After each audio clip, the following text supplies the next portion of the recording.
Olá, seja bem-vindo a mais um GeaCast do Geagro Soluções. Eu sou Silvia Costa, CEO do grupo, e hoje eu trouxe um convidado extremamente querido, muito amado por todos nós. O Mário aqui, meu convidado de honra também, tá? Fez questão de participar. Então hoje eu estou com o Marcelo Renato Brito, do Grupo Sete Cachoeiras, na qual a gente tem a maior admiração, o maior carinho, e vamos ouvir aí um pouco da história dele e da paixão pelo agro. Então, hoje o nosso tema é experiência e paixão pelo agro.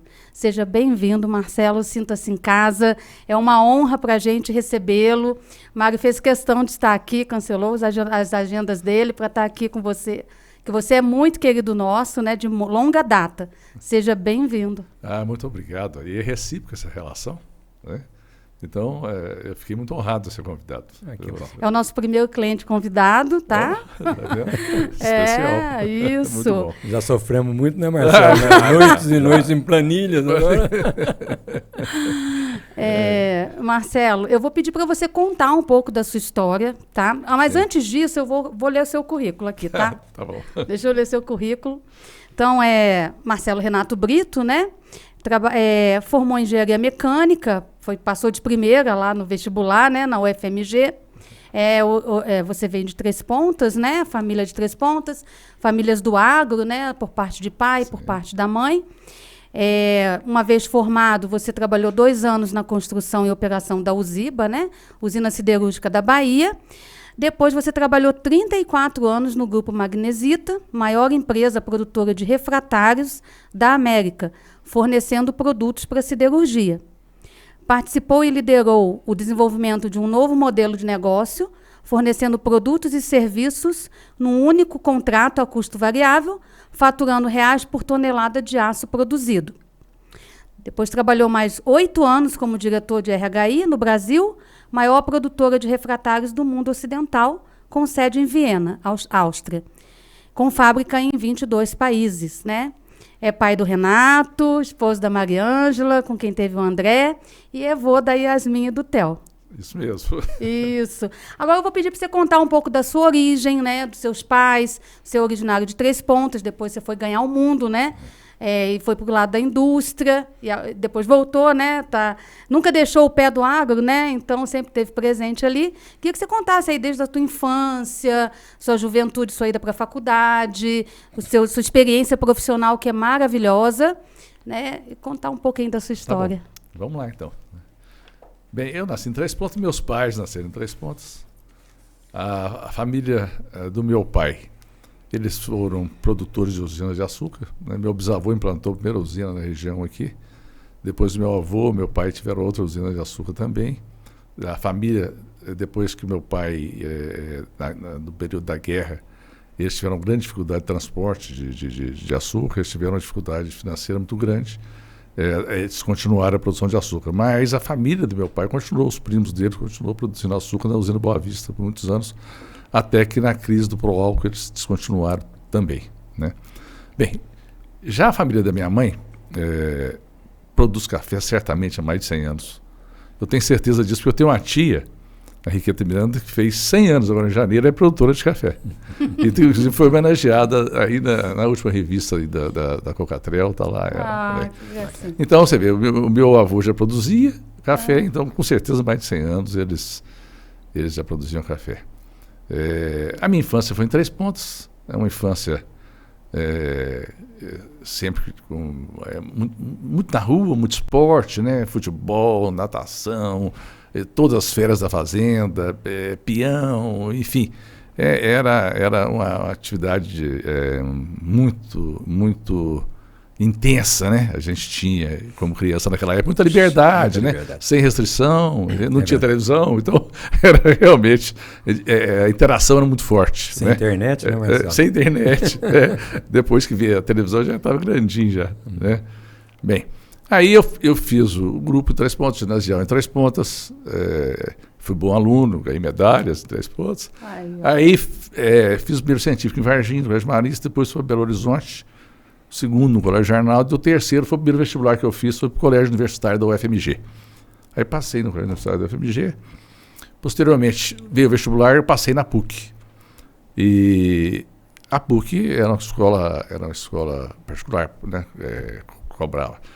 E depois eu passei no vestibular, imediatamente após da UFMG, que foi um motivo de muita alegria, muita felicidade, orgulho, né? porque a família minha estava passando por dificuldade financeira na época, então foi muito interessante. E a UFMG é uma faculdade maravilhosa, E na né? UFMG eu tive oportunidades fantásticas, porque eu cheguei na UFMG, primeiro eu consegui uma bolsa de alimentação na Fundação Mendes Pimentel, aquela bolsa que depois que você forma, você paga aquele período da alimentação que você teve. No primeiro ano eu consegui passar e ganhar uma bolsa de pesquisa lá dentro da própria faculdade, um auxiliar de pesquisa, né? Em caracterização de ferro fundido, foi muito bom, porque os primeiros anos eu tive remuneração, inclusive, né? E depois, quando optamos para engenharia mecânica, eu fui convidado para ser monitor de máquinas térmicas, então também tive atividade remunerada dentro da própria universidade. Que então, ajuda, né? Ajudou muito. Ajudou muito no período para a minha formação, da dificuldade financeira que a gente tinha. No período da universidade, eu sempre fui muito intenso nas coisas que fiz, né? Na escola, eu participei intensamente de desenvolvimentos estudantis, movimentos culturais na época, né? Ganhei até uma medalha da formatura, não por ser bom aluno naquela época, mas por ser um aluno de destaque na turma. Criaram essa medalha lá, eu fui agraciado com essa medalha. Enfim, depois disso eu formei imediatamente, fui trabalhar na Usiba, né, na construção da usina Estado da Bahia. Na época era uma empresa estatal, trabalhamos na construção, era um grupo francês que fornecia os equipamentos, e posteriormente trabalhei na operação do levantamento contínuo dessa usina. Isso passaram 2 anos, eu fui convidado para voltar para Minas Gerais. O convite foi do grupo Magnesita para trabalhar na empresa de engenharia do grupo, chamada Montec. E fiquei alguns anos na Montec, mais de 10 anos na Montec, trabalhando nas expansões da fábrica da Magnesita em Contagem, fazendo reformas na siderurgia, em consórcio com empresas internacionais. E depois fui transferido, fui convidado para ir trabalhar na construção da Companhia Siderúrgica Tubarão, em Vitória. Aceitei o convite, fui para lá, participamos da construção dessa usina, toda a parte de revestimento refratário da usina nós trabalhamos nele.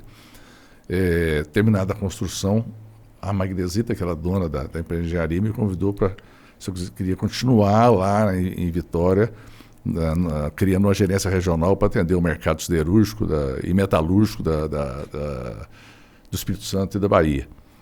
E fiquei lá muitos anos, lá tive uma experiência profissional muito interessante. Na empresa que eu trabalhei, Magnesita, acho que vale ressaltar que foi uma empresa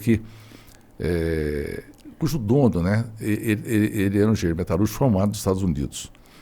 E o mercado brasileiro naquela época era um mercado protegido. Como toda a indústria brasileira era muito protegida. Então tinha impostos de importações que dificultavam a entrada de produtos internacionais aqui. Mas, para concorrer a nível internacional, a empresa nossa tinha uma visão de que ela tinha que investir muito em tecnologia. Então tinha um departamento de pesquisa muito forte, grande, o maior da América Latina, investia 2% da receita líquida em pesquisa, muito interessante, e mantinha contratos de transferência de tecnologia com as empresas siderúrgicas e de refratário do Japão, que na época eram as indústrias de ponta. Top. E posteriormente com a Alemanha também. E esses contratos, eles iam não só transferência de tecnologia, como treinamento dos engenheiros lá. Eu participei de treinamentos no Japão. Primeiro, em 2008, fiquei 45 dias. E fui outras vezes no Japão ver tecnologia, conhecer tecnologias. A gente recebia muita missão externa aqui também para treinamento on the job na fábrica, né, dentro da estrutura da fábrica. E tivemos realmente um resultado de muito sucesso, tá? Porque eu cito aí um contrato inovador que eu participei, porque quando a usina foi privatizada, o processo de privatização das usinas siderúrgicas no Brasil, a CST foi privatizada e eram empresas que tinham um contingente muito grande de funcionários. Aí iniciou o período de terceirização das atividades. E nós fomos convidados, pela boa performance que estava tendo no trabalho ao longo dos anos lá, a assumir toda a manutenção refratária da usina. Isso tinha um significado muito importante. A usina, naquela época, ela produzia 3 milhões de toneladas de aço.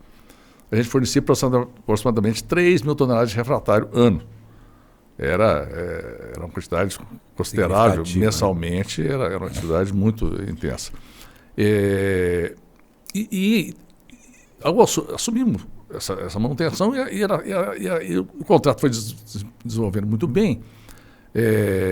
Surgiu a ideia, em conjunto entre as nossas empresas, de a gente avançar para um contrato de custo variável. Por quê? A usina tinha um custo fixo. Ela comprava o refratário, fábrica. Então ela tinha o transporte, tinha armazenagem desse refratário, tinha distribuição dentro da usina desse refratário, tinha a demolição dos equipamentos e dar destino aos resíduos refratários e fazia os novos revestimentos. Então isso foi tudo terceirizado. O objetivo disso, do grupo, do conjunto das duas empresas, era ganho de produtividade. Então a usina tinha 2 convertedores LD de 300 toneladas, produzindo 3 milhões ano. A vida desses revestimentos refratários era de aproximadamente 4 meses. 3 meses. 3 meses. Quando iniciamos era 3 meses. Então o equipamento desse tinha 4 paradas por ano. Nossa. Eram 2 equipamentos, 8 paradas por ano. Cada parada 15 dias. Uxi. Então nós com tecnologia, com engenharia, de estudo de tempo, movimento, tecnologia de produto, engenharia de pré-montagem, nós trazendo as melhores tecnologias de produtos refratários do exterior, nós conseguimos, em algum tempo, levar uma parada por ano. Então, se observa, 15 dias, são 4 meses de operação a mais. Então, no final de alguns anos, essa usina aumentou a produção em 1,5 milhão de toneladas, que era o que produzia um desses equipamentos por ano. Olha, ganhou um equipamento. Então, um ganho enorme. Então, foi um ganho enorme para a empresa que nos contratou e para a empresa que eu trabalhava. Uhum. Foi um contrato de referência, foi o primeiro contrato do mundo. Você transformou um custo de manutenção, que era um custo fixo, em um custo variável. A gente cobrava real por tonelada de aço produzido. Então, quanto mais aço produzia, mais nós éramos remunerados. Então foi um contrato muito interessante, nós fomos muito Correu o risco junto, né? Correu o risco junto, foi muito bem remunerado, correu o risco todo junto e trabalhava junto. Tá? A equipe das duas empresas trabalhava junto. E se envolvia consultoria de tudo quanto é tipo. Inclusive tributária na época, que era uma coisa nova. Como é que a gente ia fazer faturamento disso, né? Como é que ia fazer a transferência dos produtos. Enfim, foi um trabalho muito interessante e de muito sucesso. Você traz isso também para a vida, né, Marcelo? Que é ganha-ganha, né? Exato. Aquela questão da política ganha-ganha. O Mário gosta muito disso. Quando os dois lados ganham, né? Aí fica muito melhor o negócio. Você pereniza uma relação. Pereniza, exatamente. E hoje é preciso que a pessoa tenha essa visão realmente do mundo de hoje, né? Porque esse ganho individual, ele é temporário. Sabe? Ele é temporário. Né? Você precisa ter uma visão de longo prazo. De longo prazo, todos precisam ganhar. Exatamente. Não é verdade? Então, aí que a gente buscava conhecimento, né?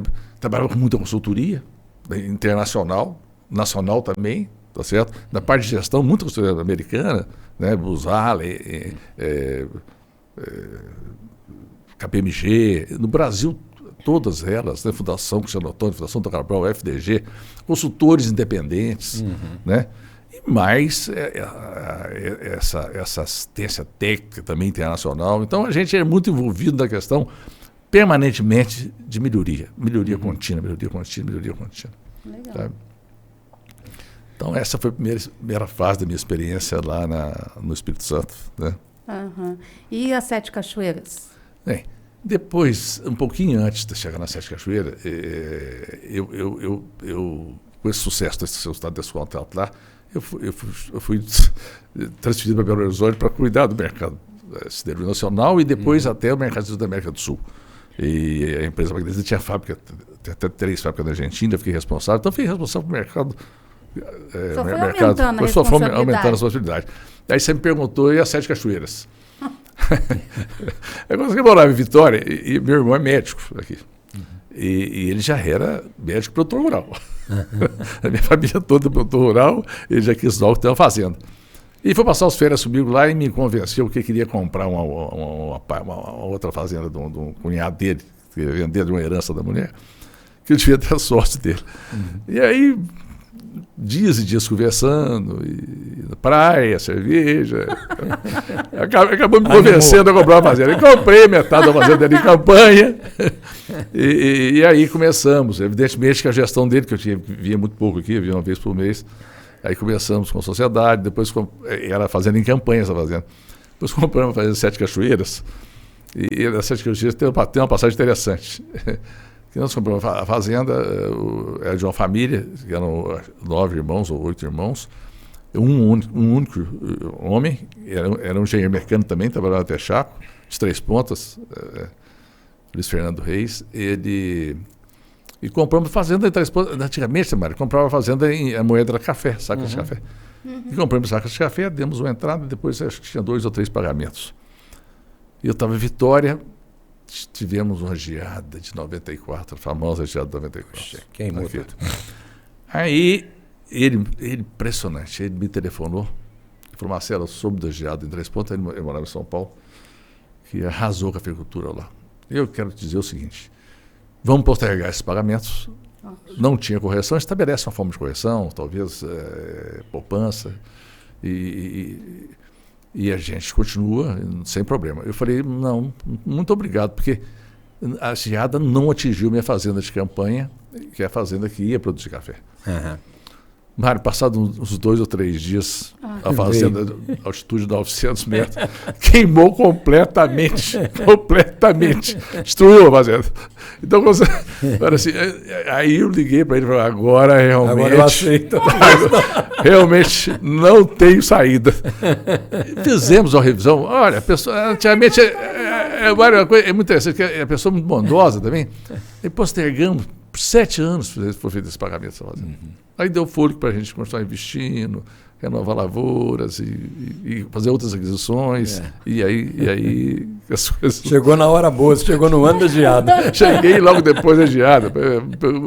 E já tinha tempos que não geava, então, enfim, mas aí eu peguei, fui castigado logo no início. Já aprende logo, já viu que a cafeicultura é isso. Produzir a céu aberto é muito diferente. As previsões são realmente difíceis de ser feitas. Eu lembrei do Mário numa reunião de conselho de um grupo, que ele é conselheiro, e aí perguntou num dia sobre seguro da safra. Seguro de granizo. Seguro de granizo. Era umas 2 horas da tarde. Eu falei para a proprietária, olha, a fazenda está maravilhosa, conseguimos organizar, está muito boa. Eu só daria uma sugestão. Qual? Fazer um seguro de granizo. Olha, nós não temos histórico, nós já avaliamos, não compensa. Falei, então tá bom. Terminamos a reunião, aí fomos tomar uma cerveja e tal, que era o costume lá no grupo. 7 horas da noite, Marcelo, pau quebrou. 500 hectares de pedra. Ela falou, boca, hein? O Foi boca. triste. Eu falei, olha, o negócio é o seguinte, o pessoal só não relatava. Isso acontece com uma frequência. E o granizo é um problema pior que a geada, porque ele pode ser só para você. Ele é pontual, aí você não tem benefício que o governo às vezes faz quando a extensão é muito grande. Postergar pagamento, postergar dívida, linhas de financiamento especiais. Mário, mas você lembrou desse caso, e eu vou lembrar de um outro caso triste também. Não, um dos dias mais tristes da minha vida, que você vai relatar. Eu estava com essa turma de amigos, inclusive tinha alguns estrangeiros no meio, numa pescaria no Pantanal. Quando viu o Renato me liga com a voz, achei que tinha tido um acidente com ele grave. Ele não conseguia falar comigo. Ele não conseguia falar, expressar. Nós tivemos uma chuva de granizo na fazenda Pinheiros. Eu estava lá com a Renata. Foi uma tristeza. Foi uma fazenda também de 460 hectares. Tinha acabado de fazer irrigação em 100% da fazenda. Linda. Em 2007 fizemos investimento de irrigação. Destruiu a fazenda. E naquela época coincidiu com o problema da crise bancária americana, do Banco Lehman Brothers. Então não tinha crédito. Não tinha crédito.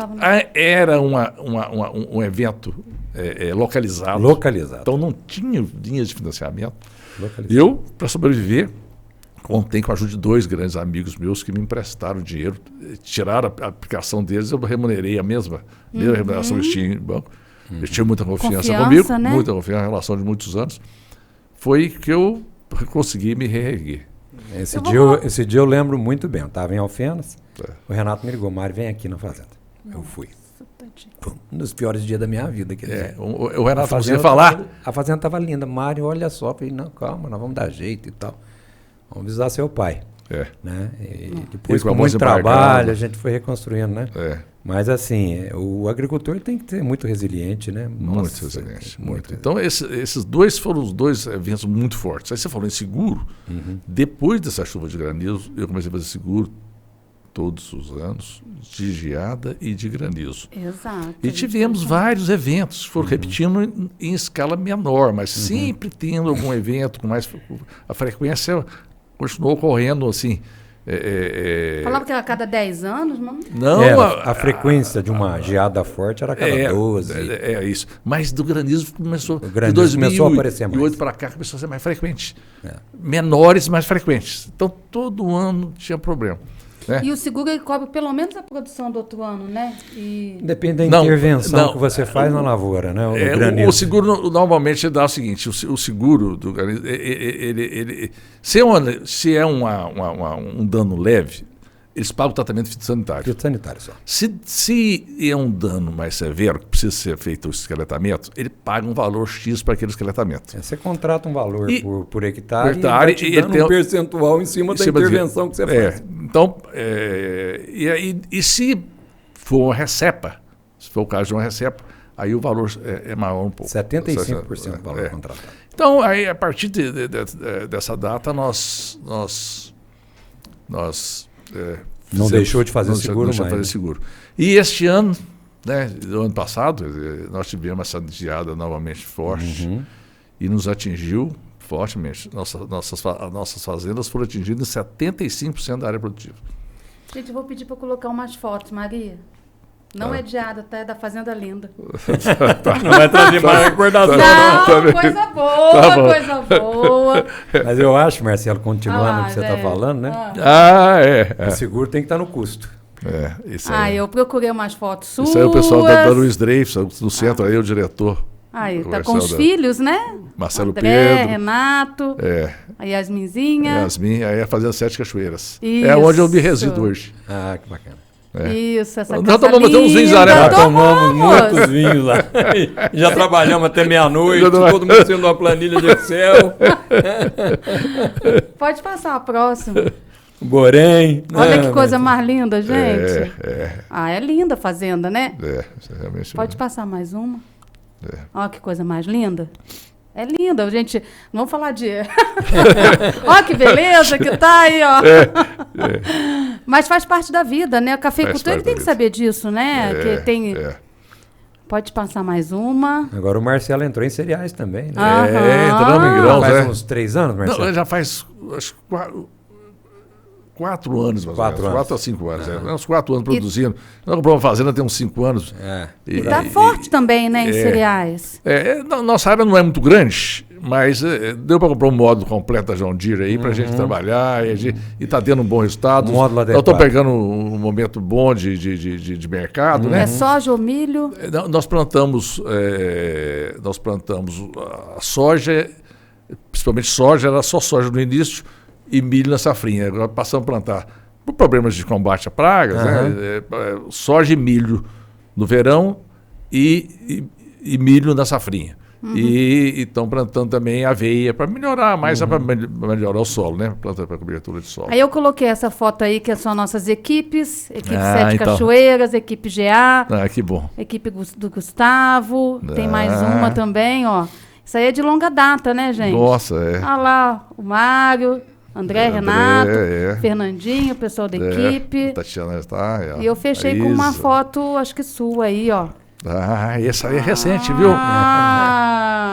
Esse é recente. Esse daí? Esse foi o último investimento que nós fizemos, foi montar essa biosala, né? Biosala. Nós estamos trabalhando já com produto biológico, já tem alguns anos, né? Com plantas de cobertura. E produzindo também nosso composto organomineral. Já tem 3 anos que nós estamos produzindo. Nós estamos produzindo na fazenda em torno de 6 mil toneladas anos. Volume bom. E a gente fez investimento, montou a estrutura toda, equipamento. E Nós aplicamos de 7 a 10 toneladas por hectare do composto orgânico mineral, que nós vem produzindo. E aí a Nexpresso tem um projeto que ela tem um selo para quem pratica agricultura regenerativa. Isso tem mais ou menos um mês, nós ganhamos selo de agricultura regenerativa, que nesse primeiro momento envolve a questão da adubação orgânico mineral, das plantas de cobertura e o uso de biológicos, né? Então nós Gostoso ganhar prêmio, né? É gostoso. É interessante, né? E essa preocupação ambiental é antiga lá, né? Falar em ambiental, eu não sei onde eu estava com a cabeça até na época. Quando nós fomos preparar para a certificação, eu não sabia que tinha certificação do agronegócio, né, da cafeicultura. Então, nós da indústria trabalhávamos com ISO 1000, ISO 14000. Eu contratei um consultor aqui para preparar a fazenda para certificar de ISO. Então, começamos com qualidade total, né, 5S, depois uma coisa de melhoria contínua, melhorando a gestão, quando soubemos que estava chegando aí as certificações da UTS, Rainforest. Aí nós realmente nós já tínhamos uma preparação. Nós fomos certificados rapidamente em 2004, nós fomos certificados, nós fomos o 8º do Brasil da UTS e o 4º da Rainforest do Brasil. 4º ou 3º, se eu não me... Foram um dos primeiros. Mas nessa época eu estava desenvolvendo um outro trabalho paralelo também ambiental, muito interessante. Tanto a Sete Cachoeira como a Fazenda Pinheiros tinha áreas, a Pinheiros total, foi cana-de-açúcar. Quando compramos era só braquiária para gado. E a Sete Cachoeiras tinha uma parte que era cana-de-açúcar também, que era a fazenda da minha família antiga que produzia, arrendava essas áreas. Então, infelizmente, tinha muita área degradada, muita mata ciliar. Nós contratamos uma engenheira de São Paulo, que foi nos indicada, muito renomada. Essa mulher ficou aqui um período na fazenda, levantou fauna, flora, e fez um projeto que era um livro para reflorestar. E deu um cronograma para fazer em 10 anos de reflorestamento. Era muita árvore para plantar, mas era 84.800 árvores. Se você puser um espaçamento de 3 metros, dá mais de 90 hectares. Se você puser um pouco maior, ou seja, 90 assim. É um negócio grandioso para reflorestamento, né? E nós fizemos esse projeto num tempo mais curto do que o previsto. Para isso, nós fizemos um convênio com a SOS Mata Atlântica. Eles forneciam as mudas das árvores e nós fazíamos o plantio. Cuidava, né, toda a parte dos cuidados e tinha que mandar relatórios fotográficos, vinha na fazenda. E aí, com isso, nós recuperamos tudo com mata ciliar, recuperamos os corredores ecológicos, porque os animais estavam muito expostos, protegidos, porque geralmente tem mata no topo das fazendas, quando não planta café, no mato preservar as matas.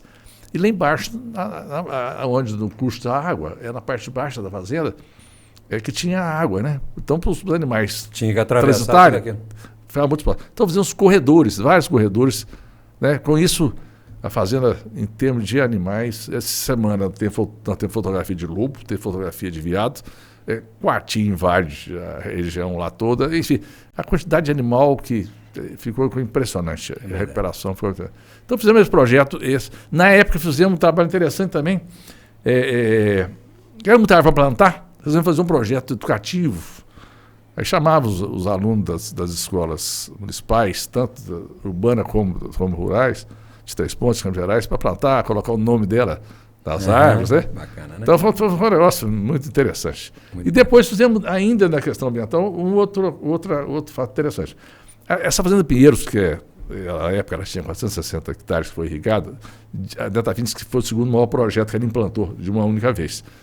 E em uma das represas, de um lado, 100% das águas nasciam na região, na fazenda. Sendo que uma parte nascia numa outra fazenda que eu até acabei adquirindo um pedaço dela.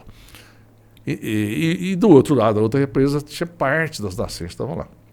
E nós tivemos uma seca, chegava no período já do final da irrigação, ele já estava com alguma dificuldade. O Renato ficou sabendo de um trabalho da Emater do Paraná, de recuperação de nascentes. Aí, aquele negócio, tem conhecimento, vamos buscar onde ele tem.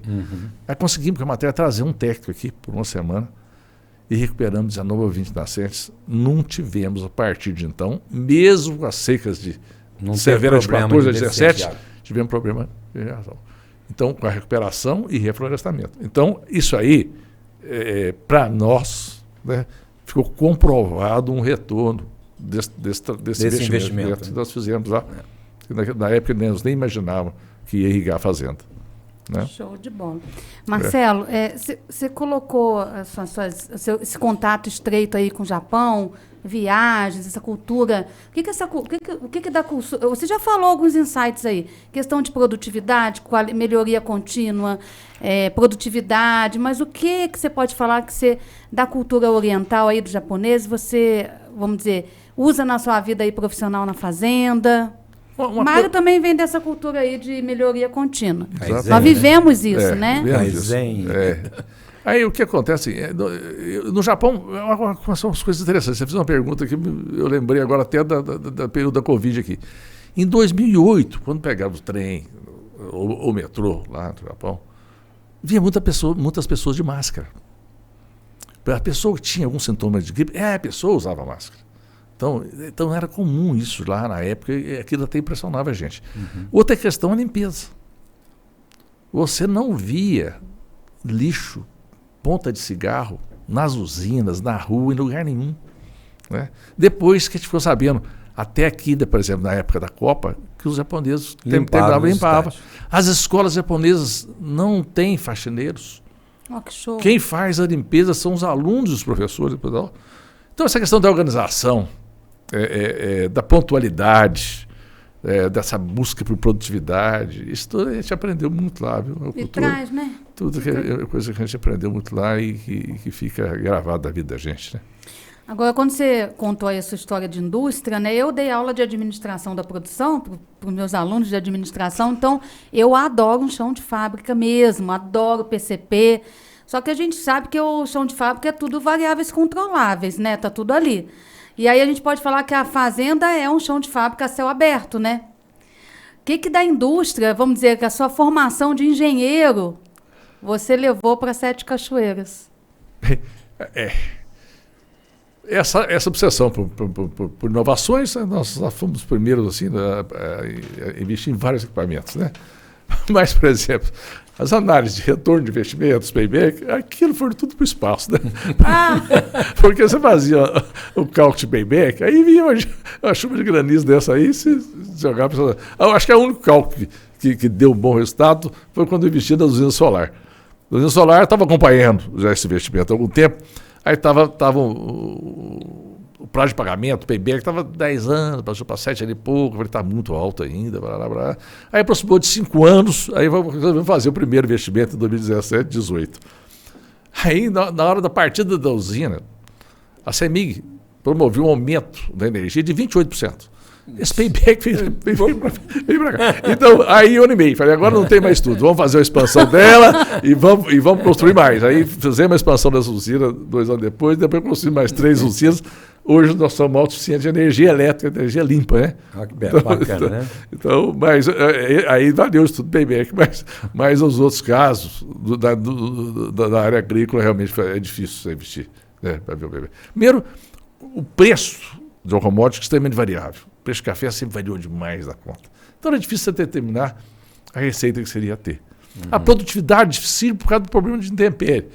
Então é um estudo difícil. Então eu falo o seguinte, você investia muito pensando no retorno, lógico pensar no retorno, mas, vou te falar, agia mais instintivamente, em muitas vezes, do que em cima da matemática para calcular o retorno. Por isso que eu dei o tema do podcast de hoje, paixão pelo agro, né? Porque acho que a gente acaba agindo emocionalmente também. Lógico que a gente pode construir cenários, cenário A, B, C, preço da commodity a tanto. Vamos usar o nosso lado aí de administrador financeiro, ou engenheiro agrônomo, mas no final acho que o que reza, o que fala mais alto é mesmo uma paixão pelo agro, né? Não tenha dúvida, porque isso fez, né, que eu planejasse um pouco a minha vida desde quando eu entrei em 89 no negócio. Porque logo depois o Renato falou, pai, se o senhor for mexer com fazenda, eu vou estudar agronomia. E veio estudar aqui em Alfenas. Estudando aqui em Alfenas, olha como é que o mundo é pequeno que dá as coincidências. Quando o Renato estava aproximando do último ano, eu falei, mas Renato, tem que arrumar um estágio na Ipanema, é a maior fazenda produtor de café do Brasil. Tem que arrumar estágio. Tentei contato, não conseguia. Não, só dá estágio no período de férias escolar. Aí eu comentando lá na usina, um dos sócios, dos 3 sócios, que investiram, que compraram a Aparecida de Tubarão, foi o Grupo Bozano Simpson, que naquele momento, coincidentemente, estava tendo uma participação na Fazenda Ipanema. Uhum. Aí, através do braço direito do Bozano Simpson do Brasil, o Carlos Leão, com a diretoria lá da CST, eu consegui uma abertura, através do Bozano, de um estágio de 1 ano para o Renato Ipanema. E, na época, o diretor de produção era o Mário. Então, o Renato saiu de lá boa, viu? Saiu de lá boa. Aí, logo depois, né, Mário? Engrenamos, a relação começou aí, o Mário inventou com o GA, quando saiu, vocês fundaram o GA. Nossa, acho que acredito que foi também dos primeiros também. E a nossa relação vem de longa data, olha que coincidência que a vida dá, né? Quer dizer, da siderurgia, a relação coisa, né? com Você sabe que a Sete Cachoeiras foi o único grupo que eu dei consultoria, né? Eu falei, não vou trabalhar mais para ninguém, vou trabalhar só para mim. E o contato com o Renato, aí quando eu comecei com o GA ali, com o Renato, meu sócio, ele falou, Mário, tem uma fazenda aqui que ela eu acho que é por isso que eu estou falando terceira Rainforest. Essa fazenda é a terceira certificada Rainforest, estou tentando um contato lá, não estou conseguindo, vai me dar aqui o telefone. Não sabia que era o Renato. Liguei, olha, aqui é do GA, é Mário Costa e tal, eu estou querendo agendar uma visita aí para te apresentar uma solução e tal. Não, perfeitamente, pô, Renato, o que você está falando que é difícil? O cara me atendeu de cara, porque o Renato de lá já sabia que era eu, não sabia que era ele. Aí cheguei, mostrei, gostou muito, então nós precisamos mostrar para o pai. Que dia que o pai vem? O pai vem tal dia. Aí o Marcelo chegou, nós apresentamos o Marcelo e começou. Mas assim, algumas coisas que você falou, eu me lembrei. Da parte de energia, né? Eu tenho um cliente que tem uma injetora de plástico e ele queria ver uma fazenda bacana de café. Eu falei, vou te levar nas 7 Cachoeiras. Aí peguei esse cliente e fomos lá com o Renato reclamando da despesa de energia, isso, há muitos anos. Ele gastava R$17 mil por mês, eu lembro direitinho o nome. E ele, falando com esse meu cliente, falou assim, meu cliente falou, Renato, você gasta tanto, mas quanto você está gastando de energia? 17 mil, rapaz, eu gasto 350 mil por mês. Então você imagina o impacto, né, da energia no custo de produção, e hoje você é autossuficiente, né? Muito bacana. Nós chegamos a pagar, naquela fazenda Pinheiros, até aquela fazenda tem mais de 450 motores, tinha mais de 450, então deve estar beirando os 500 motores. Chegamos a pagar contas, na época que eu fui fazer o investimento, naquela fazenda de 65 mil. Cresceu demais, então, né? E depois nós fizemos irrigação em todas as outras fazendas.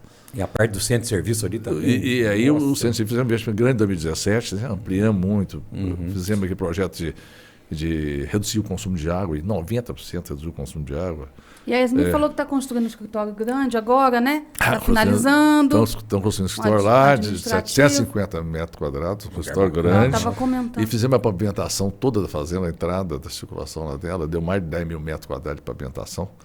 Esse ano o investimento nós estamos fazendo mais para melhorar a questão ambiental, nossa área do trabalho, condição do trabalho, né? Enfim, esse é o único investimento que estão fazendo esse ano. No momento nem podia estar fazendo, não, porque depois da geada, mas nós tínhamos começado, falei, vamos em frente. Vamos em frente. Vocês estão falando, pegar um gancho aqui nessa questão da consultoria, né, Marcelo? O Mário foi consultor lá. Eu peguei uma frase aqui do Cortella, né, que ele fala o seguinte: o sucesso está pautado em 3 coisas, né? Ensinar o que se sabe, generosidade. Praticar o que se ensina, ética, essência, né? Você tem que praticar aquilo que você ensina. Sim. E perguntar o que você não sabe, que é a questão da humildade. Então, você já falou que trabalhou primeiro na indústria com muita consultoria. Eu mesmo já encontrei o Borém lá na fazenda, naquela época da qualidade, conheci ele lá, Mário, deu consultoria, e fora, assim, vários outros consultores, né? Qual que é o ganho que você vê na questão das consultorias para a fazenda? É enorme, porque, por exemplo, o primeiro consultor meu foi o Márcio Mitigieri na parte de qualidade, quando eu fui preparar para a certificação. Agora, para a gestão de fazenda, o primeiro foi o Mário. Né? Porque quando eu fui oferecer o gerente agrícola, eu falei, eu vinha uma vez por mês aqui, eu não tinha condição de assumir a gestão da fazenda. O Mário, com a experiência que tinha, com o conhecimento que tinha, Falei, Mário, nós vamos fazer, mas você precisa ser meu consultor. Você precisa ser nosso consultor. Porque senão nós não conseguimos, achei que nós não conseguimos arrancar sozinho com o Renato muito novo, né? Mas é muita dedicação, mas era muito novo e pouca experiência. E o Marco, com enorme experiência, nos ajudou demais na conta de gestão desses anos todos. Depois a parte de qualidade, como a certificação, veio o professor Flávio Borém, né? Então foi um consultor nosso durante um longo período. Conhece muito, conhece né? muito de cafés especiais, de qualidade, então nos ajudou demais na conta. E aí vem vindo, né? Professor Carigari, planta de cobertura, veio do Paraná, a parte de irrigação, nós temos o Chicão lá, da Inovar também, que há muito tempo. Aqui mesmo de Alfenas, o Saulinho nos ajuda muito da Grão de Ouro. Saulinho. Na Bayer tem o Lélio, né? Eu estou com medo até de... Tivemos outros tantos da matéria, o Antônio Vander. Sempre trabalhava com pessoas com experiência, né? E que poderia agregar. E amadurecendo a equipe, né? E formando a equipe, amadurecendo, né? Você vê que hoje um funcionário nosso, que formado por nós, pelo Mário principalmente, é meu consultor. Que é o Gustavo. Né? Então, eu acho que essa busca de conhecimento é muito importante. Né? Exatamente. A formação da equipe como um todo. O Mário gosta muito de uma frase, treinar para o Brasil, né, Mário? Eu fui ensinado assim, né? Um dos donos da Ipanema, treine para o Brasil. Então, treine para o Brasil. É isso aí. Você vai formando gente, né? Isso é importante. Importantíssimo. Equipe. Você veja hoje a necessidade de... A fazenda perde um gestor lá de campo e fica louca atrás de um gestor. Dificuldade. Ninguém forma mais ninguém, né? Então a gente tem que ter essa cultura de ir preparando pessoas dentro da equipe, né? Motivando, preparando. Isso devia ser uma preocupação não só no algo como geral. Porque a gente vê o seguinte, o Brasil é um país de um desemprego enorme. Né? Nós estamos vivendo um desemprego superior a 10 milhões de pessoas desempregadas. E é uma necessidade enorme de mão de obra. Aqui falta. Não estou contratando tratorista, não conseguimos completar o quadro de tratorista. Falta tratorista. Pedreiro, nós estamos fazendo um consultório, resolvemos fazer mais um investimento para melhorar. 22 refeitórios no campo da fazenda. Tudo de alvenaria, para fazer uma coisa perene, de qualidade melhor. Não estão conseguindo. Estão fazendo, mas devagarzinho, porque não conseguem aumentar. Não acha mão de obra. Não acha mão de obra, então falta pedreiro. Eletricista, a falta é crônica. Aqui, eletricista é uma dificuldade enorme. Hoje eu estava com um funcionário, ele não quis mais continuar com o funcionário, está com empresa, mas continua prestando serviço para a gente, mas você não consegue ampliar. Então, enfim, falta mão de obra nesse país. Então, não há formação.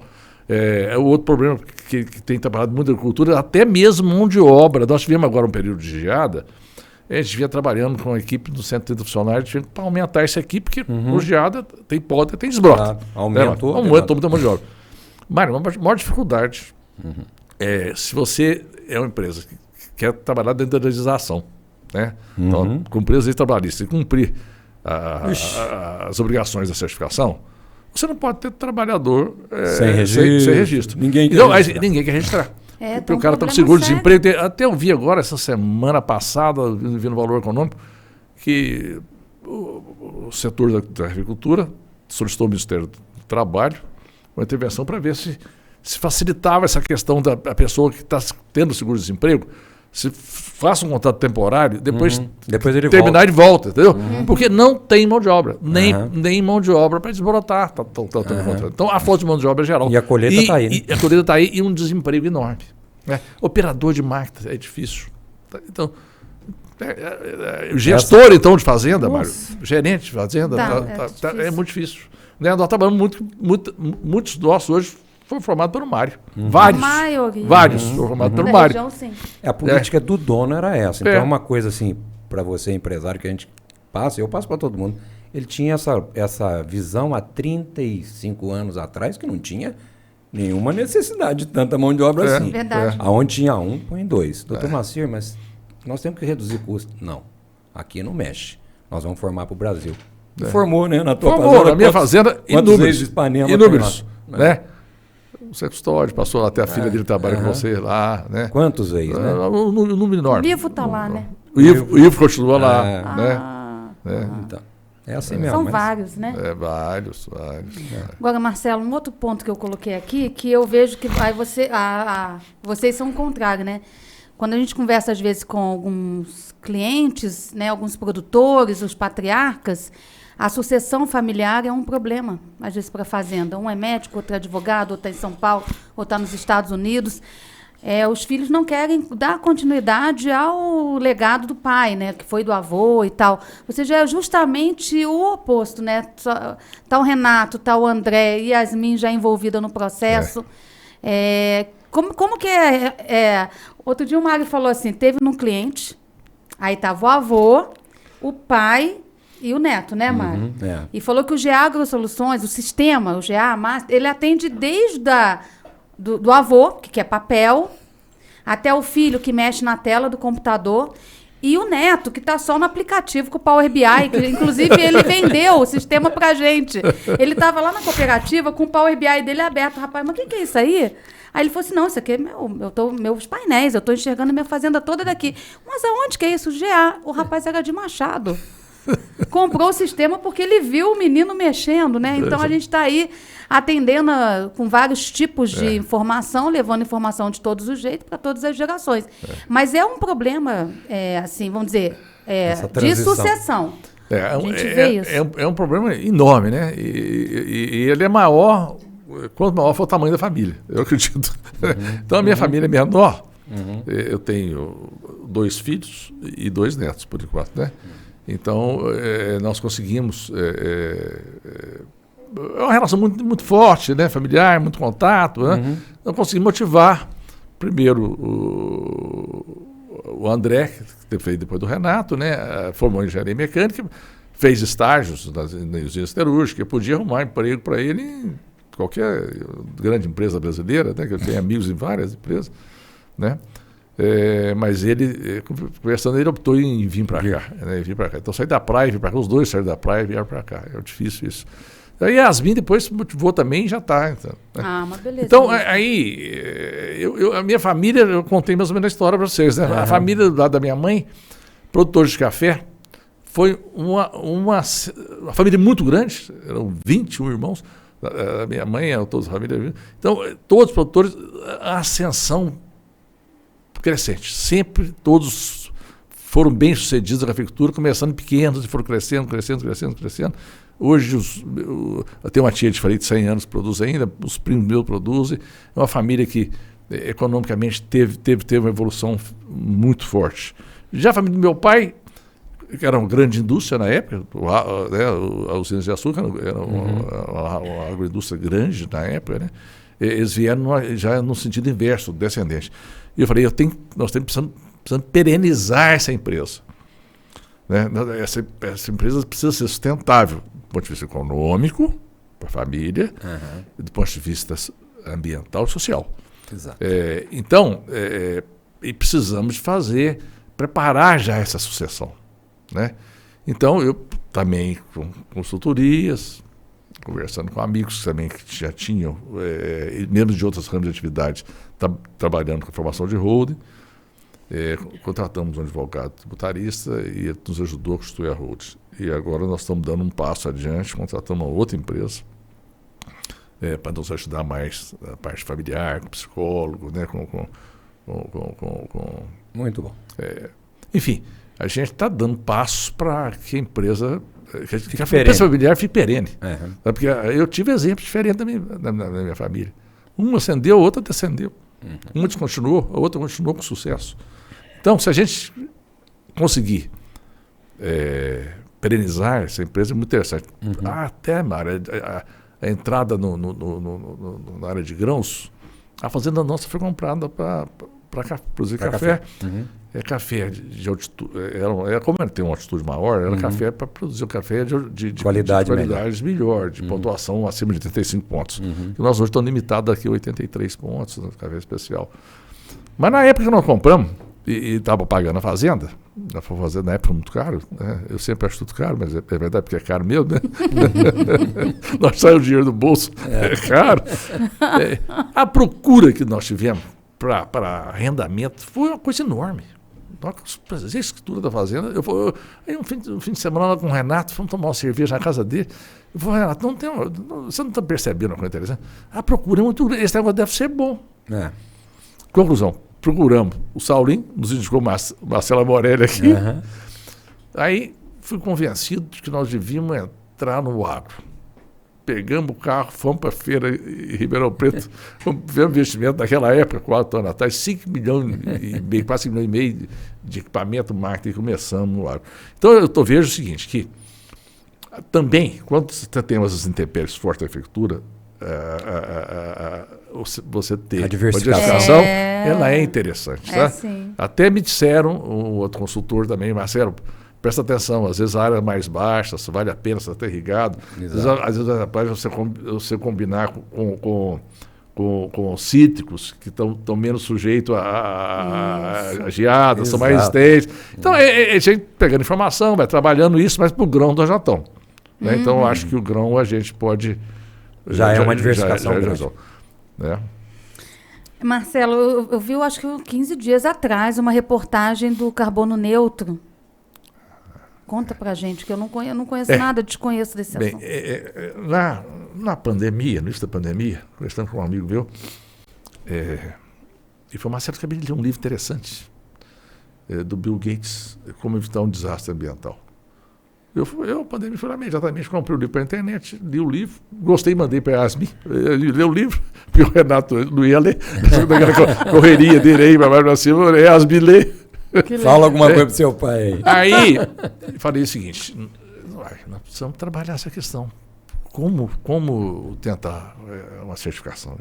Mais uma vez, chamei o consultor meu, que é o Márcio, faça o contato aí. Esse negócio é uma coisa de extremo futuro. Quer dizer, o planeta Terra precisa ser salvo. A questão do carbono neutro é uma coisa que veio e é para ficar. Não tem retrocesso. Porque está dizendo da vida do planeta, da vida nossa. Vamos buscar empresas para trabalhar isso com a gente.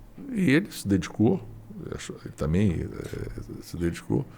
Entramos em contato com uma empresa de certificação internacional de carbono neutro. E aí... nós já tínhamos avançado em muitas coisas, né, Mário? A parte de energia, né?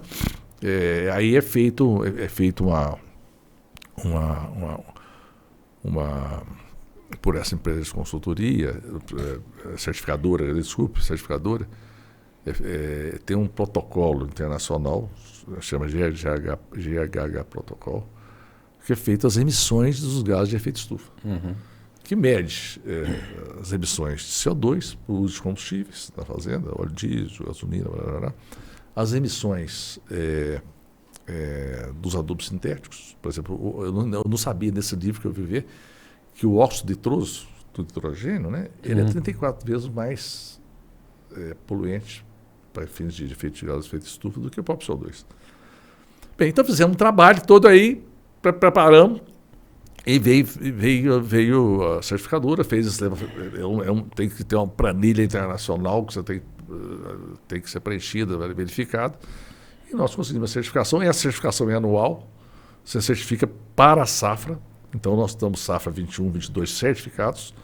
Conseguimos vender uma quantidade pequena de café ainda, com prêmio, que eu acho que até pequeno aí na época, não é tão grande, mas enfim, já com algum prêmio. Mas eu acho que esse caminho é um caminho que não tem volta, sabe? Então, um caminho que não tem volta. E na verdade, nós já havíamos dado muito passo atrás. Né? Nós tínhamos plantado já mais de 90 hectares de floresta. Né? A parte de água, nós reduzimos o consumo, aumentamos a produção de água na fazenda. Né? E a matriz energética brasileira, apesar de ser uma das mais limpas do mundo, né? Mas ainda tem componente de combustível fóssil. Então, quando você passa a 100% de renovável, você está ganhando. Então, nós fizemos a certificação e vamos certamente continuar. E agora nós vamos melhorar a eficiência da frota, vamos utilizar muito menos a frota. Agora com a frota, nós estamos voltando, né? E a gente tem uma coisa interessante. A gente é intenso. Em geral, a gente quer, resolveu, decidiu voltar e agora tem que pôr velocidade, intensidade. Falei pro Nath, agora eles vão querer pôr até nos patinetes. Então, vocês são intensos mesmo. aí a gente acha que com o GA vamos reduzir mais a emissão, vamos ter um controle muito melhor de redução de apontamento. Na hora certa, usar o trator na hora certa, aumentar a produtividade, reduzir desperdício. Fizemos também, eu até comentei vários no intervalo aqui, uma coisa interessante, os pegas d'água, porque os tratores caminham quilômetros para buscar água, para fazer atividade de pulverização. Nós fizemos um projeto no passado chamado, o PDD, projeto de Pit Stop Fórmula 1. Ou seja, um tanque de 2.000 litros tinha que encher esse tanque no máximo em 3 minutos, é o tempo máximo. Antes era 12, 13, 14 minutos enchendo um tanque. Você pega 10 tanques para encher, você vê quanto você está a improdutividade disso. Ligamos ao sistema de irrigação, você parte hoje um pega d'água a 5 km de distância, energia solar, e enche um tanque em 2 minutos ou menos. Então, quer dizer, isso tudo também reduz o consumo de combustível e a eficiência do uso do equipamento, né, Mário? Enfim, a gente... Eu fico impressionado quando a gente é provocado por alguma coisa, a quantidade de solução que a gente arruma. Não é? Vamos resolver esse negócio do planeta. Se o pessoal pegar firme, está resolvido. Tem as soluções estão disponíveis. Tem as soluções. É buscar eficiência, né? O uso do composto mineral é o outro. Você reduz. Essas plantas de cobertura, você vai buscar nutriente que está lá no subsolo, traz para os perfis, reaproveitar esse nutriente, já de chiviário, não ia ser usado mais, reciclar, melhora o ambiente do solo, né? Matéria orgânica, umidade, tu reduz a irrigação, você manter o ambiente mais úmido, então você reduz o consumo de água. Muito. Enfim, é uma cadeia, né, que parece que não tem fim. Exatamente. É isso. Provoca que a gente resolve o problema, né? É isso mesmo. Parece que não tem fim. Show de bola, gente. Vou ficar aqui ouvindo vocês dois, viu? O podcast vai ficar com 5 horas, mas tudo bem. Ouvir a história, ouvir Marcelo e Mário conversando, gente. Opa! Só faltou ouvir. Se precisar ouvir aqui, aí o tempo nosso vai prolongar muito. Que o Mário um dia chegou lá assim, porque eu tenho que ver o vinho assim, fazer assim. Marcelo está me ensinando. Marcelo está me ensinando. Marcelo e o Borém. Ele começou com esse negócio lá em casa. Não, porque o Marcelo me ensinou, eu falei... Hoje eu bebo um pouco de vinho também, né, Mário? Bem levinho. Não, faz bem para a saúde. O vinho faz muito bem. Agora eu vou fazer umas perguntinhas sobre você. Então é a parte complicada, né? Eu quero complicar a minha vida, entendeu? Vamos conhecer um pouquinho, Marcelo. Que horas que começa o seu dia? Quantas horas você dorme? Porque para fazer tanta coisa assim... Eu lamento um pouco. Eu só deito depois de 11 horas. E levanto entre 6 e 6 e 20, mais ou menos. No sábado, às vezes um pouquinho mais, lá para 7. Não é muito madrugada, porque... Não precisa, até incomoda, né? Em casa, a Maria fica incomodada, levando às vezes eu acordo, mas eu dorme bem. Durmo bem. Meu sono, tenho sono pesado, não acordo à noite. Então, eu deitei e dormi. Mas a Maria falou, vai ser bom de cama, assim. Mário também tá? Nada me acorda. Que dia que você saiu 4 horas da manhã? Eu queria deitar 8 horas, 7 horas. Eu falei, você não vai dormir agora, Mário. O compromisso com o cliente foi segunda-feira. Eu tinha uma reunião em Pedregulho, 9 horas da manhã. Pus o despertador para 4h30. Falei, tá bom, né? 4h30, tomo um café, às 5 horas eu saio e chego lá. 2 horas da manhã eu acordei. Deu o que fazer para me esperar até 3h30 para sair. Cheguei antes do gerente da fazenda na fazenda, a menina estava passando pano no escritório, tá chegando. Por exemplo, eu não falo nada sobre trabalho após as 18 horas com ele, de jeito nenhum, porque tira o sono e tal, alguma coisa que eu tenho que falar, eu falo no outro dia. A gente não fala de trabalho em casa, assim, muito raro. Às vezes eu tento, né? Mas ele dá uma... Não, vamos falar disso aqui. Mas ele queria dormir, acho que era 7 horas da noite, do domingo. Eu falei, eu já vou dormir. Eu falei, que é isso, Mário? Mas também não me acorda, não, viu? Ele sai silencioso, só que esqueceu a camisa para trás. Eu tenho que ficar olhando, monitorando ele. E de onde que vem seus insights, Marcelo? O que fala assim? Vem aquela... Mas... de várias formas. Deve ser de várias formas. Né? A gente pensa muito e está sempre em atividade, que não parei em nenhum momento, mesmo depois da aposentadoria na indústria, a gente não para. Então está sempre ligado, às vezes de madrugada, aparece de manhã, à noite, surge alguma ideia, e eu às vezes, à noite, antes de deitar, quando surge, às vezes eu vou lá para nos crescer. Manda para você mesmo. Eu registro ali, então vão surgindo as coisas, né? Comentários que pessoas fizeram que às vezes você não percebeu a importância daquela hora, mas percebe depois, tá certo? Aí você olha aquilo, a pessoa falou aquilo lá, interessante, hein? É verdade. Bom, então assim vem as coisas, a gente fica ligado do dia, né? Das coisas, dos acontecimentos. É. Então eu tenho uma formação em coach também, sabe, Marcelo? Então eu faço umas perguntas aqui que a gente faz. Então, assim, se fosse para você escolher os 3 momentos mais felizes da sua vida. Ixi, agora. Bom, bem, vamos tentar elencar aqui. Para mim foi muito... Eu até já narrei aqui, já citei aqui a questão de passar na federal. Né? Eu vinha com dificuldade financeira da família, então dificuldade para estudar. Então, passar na federal para mim foi uma coisa, um momento muito importante na minha vida. Depois, eu acho que são a constituição das relações que a gente tem na vida. Né? Isso é um momento de extrema importância, de intenso amor, intensa atividade emocional. Então, isso é muito importante. Nascimento de filho também é uma coisa que... Né? Também acho importante, são momentos muito felizes. E um outro que não é assim um momento, mas é uma coisa interessante que quando você tem um reconhecimento de que se você deu uma grande contribuição para a empresa que você trabalha, por exemplo, reconhece aquele sucesso valor, seu, né? E principalmente remunera aquele valor. Aí que você realmente percebe, em palavras só às vezes. Então, aí você percebe que realmente, eu acho que eu fiz uma coisa realmente interessante, boa, importante. Que bom! Vai perder resultado. Foi reconhecido, realmente. Então, esses momentos deixam a gente feliz, né? Aí, por convivência com a família, com amigos também, é tão bom, né? É difícil falar só de 2, 3, né? Momentos com amigos, coisa boa demais, enfim. Quais são as maiores qualidades? Isso eu não sei. Ai. Eu vou perguntar assim, quais os pontos que você peca? Perguntar para a Yasmin, ela falou de um tanto dele lá. Aí eu não sei. Eu acho que eu sou muito perseverante, muito persistente, né? E intenso nas coisas que eu faço. Eu entro sempre com muito de coração, de cabeça. Então, isso é uma característica minha. Isso eu ia comentar com você, que tem coisas que nós fizemos num planejamento estratégico lá atrás, em planilhinha de Excel, e mesmo depois que eu parei com as consultorias, você vem seguindo.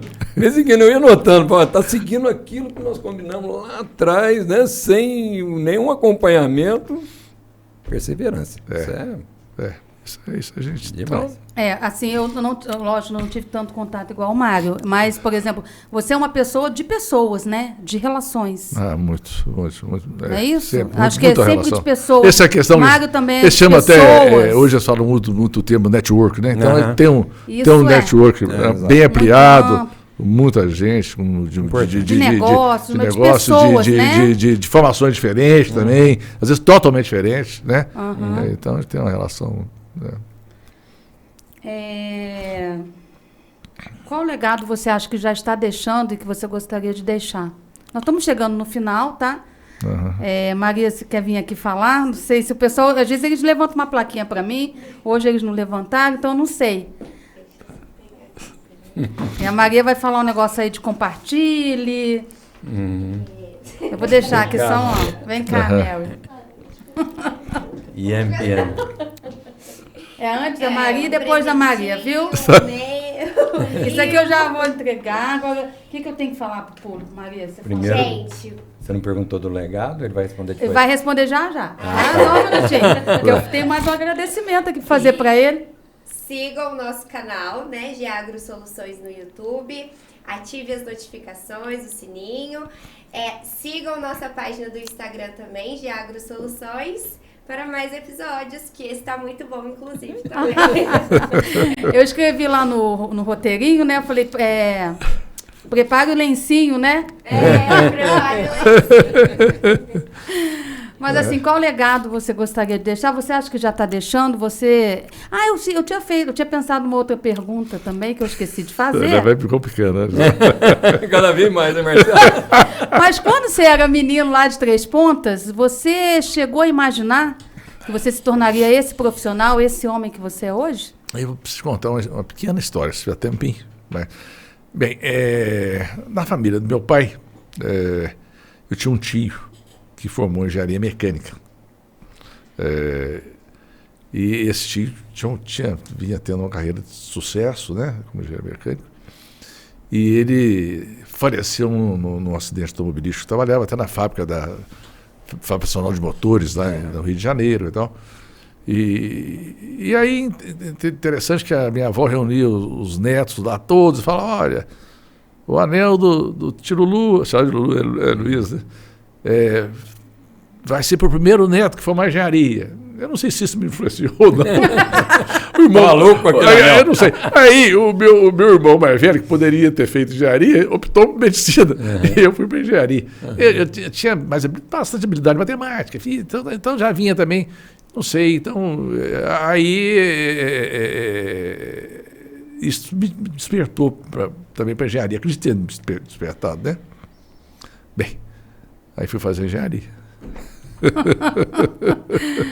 E qual legado você gostaria de deixar? Você acha que, né?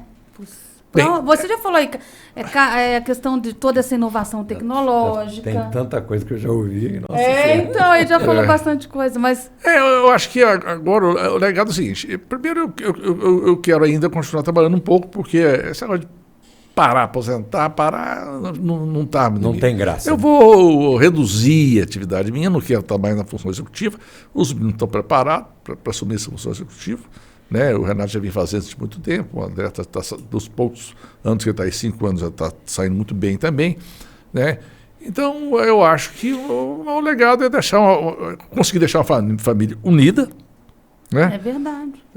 Trabalhando em conjunto, num negócio que seja um bom negócio para eles, seja rentável. Né? Eu não sei se todos vão trabalhar, vão trabalhar no negócio, né? O outro filho do Renato, os futuros filhos do André, mas deixando uma empresa, a base tá lá, a base feita, com a rua constituída, se eles for trabalhar ou não, se a empresa tiver sucesso, eles vão ter a participação deles. Não, então, acho que do ponto de vista familiar, esse é o que eu gostaria de deixar consolidado. E do ponto de vista mais geral, né, continuar contribuindo para o mundo melhor, sabe? A gente precisa de ter um mundo melhor, porque a situação hoje caminha, né, quer dizer, especialmente na área ambiental, para situações complicadas, né? Então, tem problema social, ambiental, são muitos problemas. Então, eu acho que se eu puder continuar contribuindo para isso, eu acho que vai me deixar feliz e realizado. Lindas palavras. Eu escrevi alerta de lencinho, né? Porque eu sou meio emotiva, tá, Marcelo? Mas não vou chorar. Primeiro, agradecer demais, né? Eu quero falar umas palavras. Você quer falar Marcelo, também, né? Quero. Vou agradecer você, né? Logo assim, falei assim, eu vou convidar o Marcelo. Eu não sei se ele vai vir. Aí você aceitou de primeiro, eu fiquei tão feliz. Falei, nossa senhora, Mara, ele aceitou. E aí depois eu comentei, Mara, eu fiz um roteiro, acho que ficou tão legal. Ficou muito legal. Agora eu vou pegar umas fotos do Marcelo. O Marcelo falou assim, ó, do Marcelo e o Mário falou, Silvia, ele merece. Falou assim para mim, ele merece todo o carinho que a gente possa dar a ele. Você pode falar. Vai chorar também. Vem para mim, né? Marcelo, dizer da admiração, né, que eu tenho, nossa equipe toda tem por você. Eu gosto muito dessa provocação que eu falei, provoca que a gente resolve, né? Eu te ajudei, mas você me ajudou muito mais, porque tudo quanto foi necessidade do grupo, a gente foi melhorando o sistema para atender, né? Esse período de consultoria minha foi uma bênção para o sistema, porque a gente ficava lá em planilha, vamos resolver isso, vamos fazer orçamento, e não tinha no sistema. Nós fomos pondo em função dessas provocações, dessas necessidades, que vêm de uma cabeça igual a sua, iluminada, né? Então, essa presença com você nos faz crescer demais e dizer da nossa admiração. E muito obrigado por tudo. A admiração é recíproca, Mário. Nossa, na verdade, interagimos muito, né? Acho que essa interação realmente pode ter ajudado você a aumentar a velocidade do seu desenvolvimento, do seu conhecimento. É a interação de pessoas com experiências de gestão em áreas diferentes, né? Então, essa troca de experiência foi muito rica para nós dois, né? Para nós todos. bons Os dois lados, propósitos, né? Foi muito interessante, Muito interessante, bom. muito rico. Muito bom. Muito Eu fico obrigada, muito agradecido Marcelo. também. Viu? Isso aqui é uma lembrança do podcast para você. Muito obrigado. Muito obrigado, Silvio. Viu? Tá bom? Eu posso fazer. Ó. Pode.